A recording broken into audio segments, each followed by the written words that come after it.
Great to have you. Describe for us a little bit how your company works.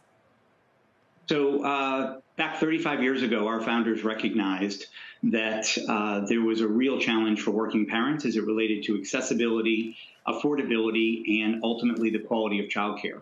And so starting back 35 years ago, we started partnering with employers who had a vested interest on behalf of their employees to invest in childcare. And so through the capital that they provide to build out centers, as well as the ongoing subsidy, we have the ability to serve working parents who really have that added benefit from their employers. Yeah, I think actually our parent company is one of them. So how does the benefit work? Does the employer and the customer split the cost effectively? Yeah, so Comcast is a client, so thank you very much for that. So we have clients of our child care center business, and in that regard, we have on-site centers at more than 300 sites across the country for employers. And essentially, the employer is responsible to build out the site, typically on their campus or in their building, and then they provide typically ongoing subsidy to offset the cost of high-quality childcare for their employees. In addition, like in the case of Comcast and nearly 1,100 employer clients, we have something called backup care. And that's really when an employee has an intermittent care need, often caused by a breakdown in their care arrangements, and that employee has the ability to bring their child to one of our centers, or we can send a caregiver to their home for that day. Yeah, the shares are up 46% this year, as it seems that more and more people are turning towards needing this kind of support. The only thing I can see being a real long-term threat is if we start to offer, universal pre-K or something to that effect. The cost of getting the kids from 0 to 5 years old is astronomical, and for a lot of parents, unaffordable. Yeah, so the reality is that I and certainly Bright Horizons believes that investment in childcare, whether it be through employers or through government, is positive for working parents. And so universal pre-K is an example of that, where there are some municipalities around the country that offer that.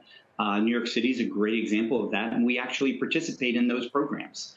When we look outside the United States, we operate in the UK, Netherlands, and Australia, and they have forms of government-supported childcare, and we flourish in those environments as well. And so from the perspective of what is good for Bright Horizons, certainly more employer support is good for Bright Horizons. But in addition to that, we would welcome government support. No, I take your point. Actually, universal pre-K would be better, because then the government would just pay you, and it'd probably be a lot less competitive. And it'd be like college, where it costs $50,000 a year, but somehow no one is paying.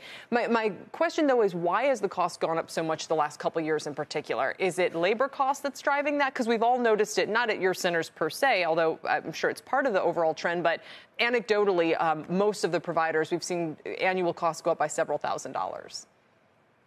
Yeah, so delivering high-quality childcare is expensive, right? And so ultimately, Bright Horizons has always looked to invest in their teachers, in our teachers, and so that comes at an expense. And so our view has always been that employers are the remedy to trying to keep costs down for working parents.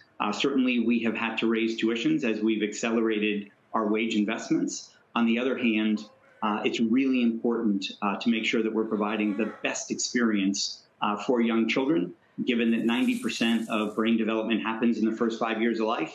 You can't put a price tag on that. Question about sort of both the cost of it, but also the high turnover that people sometimes experience. And listen, your earnings speak to the fact that you do have some cash to throw around. Could you raise wages, maybe become an industry leader, for instance, and thus reduce turnover? Just talk a little bit about how hard it's been or might still be to find, qualified workers. Yeah, so it certainly is challenging. It has always been challenging to find high-quality early childhood educators. That's been our history. That's been the sector's history. And so our belief has always been to hire for attitude and train for skill. And so one of the most important innovations that we have brought to the industry is the Horizons Teacher Degree Program, where someone who works in a Bright Horizons center has the ability to earn their 4-year degree completely free with no out-of-pocket expense. And so we are trying to increase the number of early childhood educators in the field. And for us and for the field, that's a really important element to it. Wages are certainly important, and we have continued to professionalize our field and increase wages. But we believe that growing our own has always been the best solution. Is there anything that can bring the cost down at this point or could keep it from not rising as quickly?